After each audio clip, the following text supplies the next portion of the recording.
What's up, guys? Welcome to the show. I'm Josh. And I'm Katie. Today we are talking about How to get hired at a Bay Area tech company.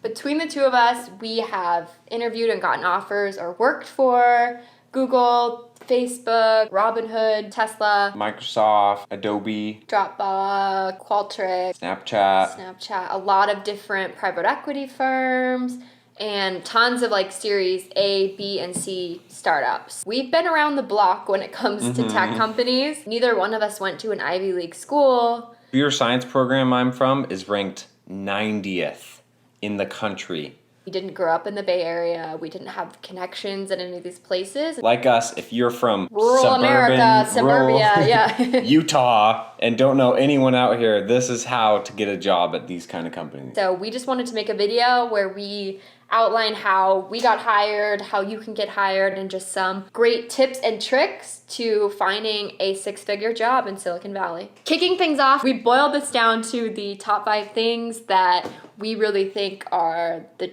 things that you need to land a job in the Bay Area. The first piece of advice that I would give to you is throw all of your insecurities out the window. It's just about being confident. There isn't anything special or particular or amazing about the people that work at these companies. That sounds mean, but I think looking from the outside, it can feel like, oh wow, Bay Area, I'm working at Google.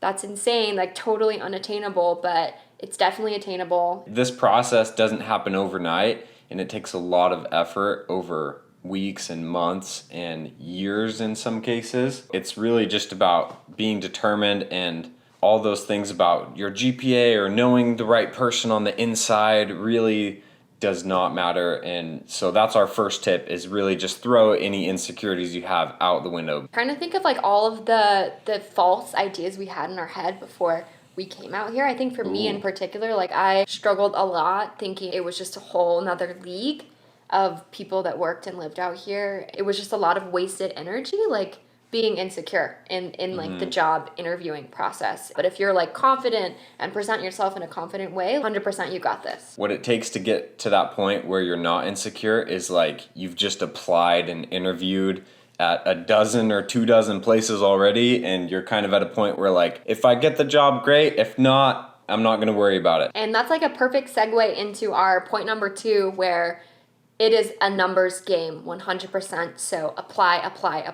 If you have a single company in mind, I will work for Facebook. That may not happen. But if you're applying to 100, 200, 300 incredible companies, the stats, it's all in your favor that you'll get an offer somewhere. Let me run through some stats. So over my 4 years of undergrad as a computer science major, I applied to over 300 different jobs, and that was split over 94 different companies. So if there's a company you know of out here, chances are I've applied to it. Another stat that I think is really interesting, when I did my internship at Twitter, I found out from talking to the recruiters that they have 70,000 applicants per year just from new grads and intern applicants, and they have about 200 spots open. It's 1 out of every 350 people that apply they're going to accept. Yeah, the odds for a single company are in your favor. But if you diversify your job offerings and apply everywhere, you will get an offer somewhere. I share that not to discourage you,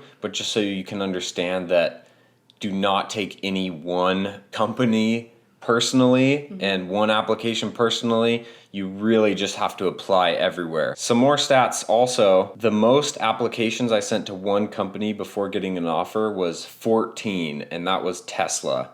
So you ended up working there. It was great. But 14 times over 3 years or something. You just have to understand, if you're trying to get an offer at Tesla and you haven't applied 14 times yet, then go apply 14 times and then come talk to me. So out of those 300 applications I've submitted, I've got less than 10 offers back. And so people might look at that list of companies and see wow, you've worked at Tesla and you had an internship at Twitter. But you have to understand also there was 290 other applications that got rejected over those 4 years. It's just a numbers game, so keep at it. And I know that you have heard this a lot, but number 3 is resume is everything. So this is your first impression out the gate, what recruiters will see and what your potential company will see. And so I would put a lot of time and effort to making sure that your resume is up to par.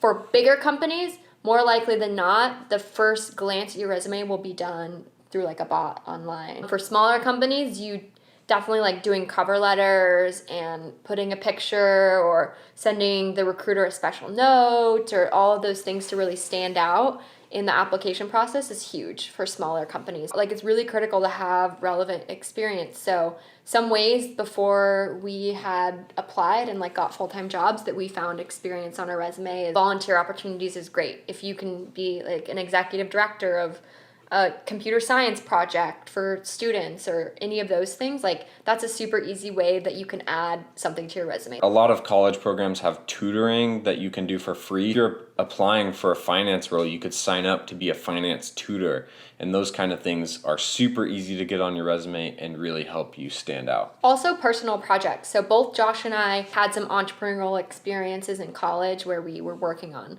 small businesses and companies of our own, and a way that you can gain relevant experience and gain some of those tools. Sign up for hackathons at your school.